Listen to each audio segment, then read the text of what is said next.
আসসালামু আলাইকুম। আশা করি সবাই ভালো আছেন। আজ দেখাবো খুবই মজাদার কাঁঠাল দিয়ে খুব সহজ উপায়ে একটি কেক পিঠা তৈরি করার রেসিপি। যেহেতু কাঁঠালের কেক পিঠা, তো কাঁঠাল তো লাগছে। আমি 7 কোয়া কাঁঠাল নিয়েছি, আর কাঁঠালগুলো একটু নরম হলেই ভালো। আর কাঁঠালের বিচি এবং ময়লা সবকিছু ফেলে দিয়েছি। এবার কাঁঠালটি প্রথমে একটি ব্লেন্ডারে নিয়ে ব্লেন্ড করে নিতে হবে। বেশ ভালো মতো ব্লেন্ড হয়ে গেছে, আর কাঁঠাল কিছুটা নরম হলে ব্লেন্ড করতে খুব বেশি একটা কষ্ট হবে না। একেবারে স্মুথ ব্লেন্ডিং করে নিলাম। এবার দিয়ে দিচ্ছি একটি ডিম, হাফ কাপ পরিমাণে নর্মাল কুকিং অয়েল, এখানে নর্মাল আমি সয়াবিন তেল দিয়েছি।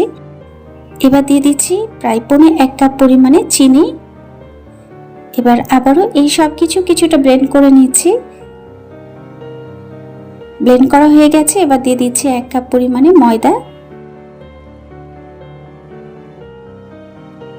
এবার দিয়ে দিচ্ছি নর্মাল টেম্পারেচারে 1 কাপ পরিমাণে দুধ, আর দুধটা আগে থেকে জাল করে নিয়েছিলাম। এবার দিয়ে দিচ্ছি বেকিং সোডা দিয়ে দিচ্ছি 1/4 স্পুন পরিমাণে, এবং 1 চামচ পরিমাণে বেকিং পাউডার, এবং অল্প পরিমাণে লবণও দিয়ে দিচ্ছি। লবণটা দিলে এই কেকের স্বাদটা বেশ ভালো হয়। এবার সব কিছু আবারও ব্লেন্ড করে নিচ্ছি, এবং এই সময় একটু বেশ ভালো মতো করে ব্লেন্ড করে নিতে হবে। সব কিছু পারফেক্টলি ব্লেন্ড করা হয়ে গেছে। এবার দেখার সৌন্দর্যের জন্য কিছুটা ইয়েলো ফুড কালার দিয়ে দিচ্ছি। এবার আবারও সব কিছু বেশ ভালো মতো করে ব্লেন্ড করে নিচ্ছি। থিকনেসটা কিন্তু ঠিক এমনই হবে, চামচে উঠালে এইভাবে গড়িয়ে পড়বে।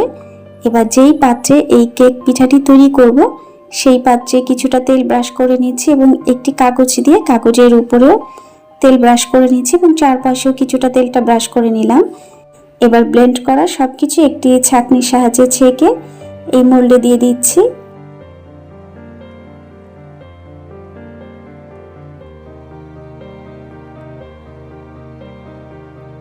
এবার কিছুটা ট্যাপ করে নিচে সমান করে দিচ্ছি, এবং ঝাঁকিয়েও চারপাশ বেশ ভালো মতো সমান করে দিচ্ছি।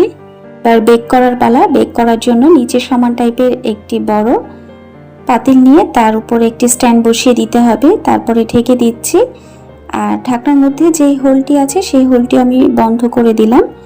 এবার প্রথম অবস্থায় 10 মিনিট হাই আছে, তারপরে 30 মিনিট মিডিয়াম লো আছে বেক করে নিতে হবে।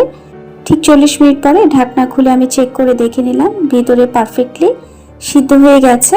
এবার নামিয়ে নিচ্ছি, এবং কিছুটা ঠান্ডা হলে চাকুর সাহায্যে চারপাশ কিছুটা আলগা করে নিচ্ছি, এবং একটি প্লেটে মোলটি উল্টো করে কেকটি প্রথমে ঢেলে নিতে হবে, আর নিচের কাগজটিও ফেলে দিচ্ছি। এবার উল্টে নিচ্ছি। এবার পছন্দ মতো ছোট ছোট করে টুকরো করে নিচ্ছি। আর এই কাঁঠালের কেক পিঠা কিন্তু খেতে বেশ ভালো লাগে, বাচ্চারাও খুবই পছন্দ করবে। বিকেলের নাস্তায় কিংবা স্কুলের টিফিনেও কিন্তু দেয়া যেতে পারে এই কাঁঠালের কেক পিঠা।